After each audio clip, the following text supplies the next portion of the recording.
আসসালামু আলাইকুম। আশা করছি সকলেই ভালো আছো। আমিও ভালো আছি। তোমরা যারা ডিমের খোসাগুলো ফেলে দাও, ভিডিওটি তাদের জন্য।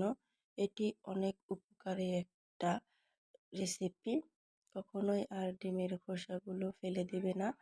আমি কয়েকটি ডিমের খোসা জমা করে রেখেছিলাম। তারপরে ওগুলো শুকিয়ে গেলে, ভিতরে আঠালো ভাবটা শুকিয়ে গেলে আমি শিলপাটা দিয়ে পিষে গুঁড়ো করে নেব। তোমরা চাইলে ব্লেন্ডারেও ব্লেন্ড করে নিতে পারো।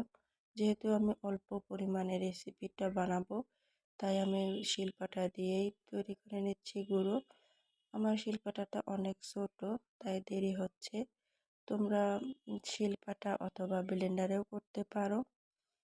এগুলো তোমাদের বাগানে অথবা সবজি বাগানে বা ঘরে যারা ছাদে অথবা বেলকনিতে ফুল গাছ বা বিভিন্ন ধরনের সবজি লাগিয়ে থাকো, সেগুলো গোড়ায় দিয়ে দিলে অনেক উপকার হয়।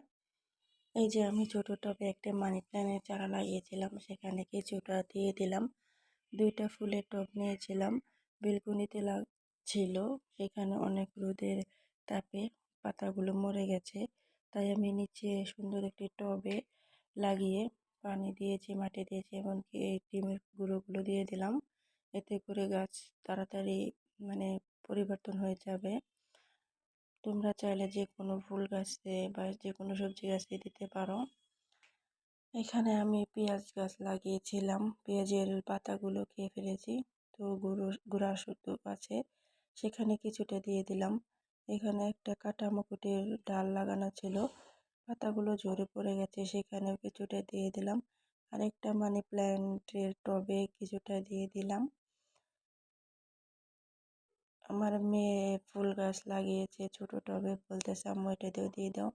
এটাতে ঘাস ফুল লাগানো ছিল, এটাতেও কিছুটা দিয়ে দিলাম। তোমরা চাইলে যে কোনো গাছের গোড়ায় বা ফুল গাছের গোড়ায় দিতে পারো। ভিডিওটি কেমন লাগলো অবশ্যই কমেন্ট করে জানাবে। আর তোমরাও যে কোনো গাছে দেওয়ার চেষ্টা করবে। আল্লাহ হাফেজ।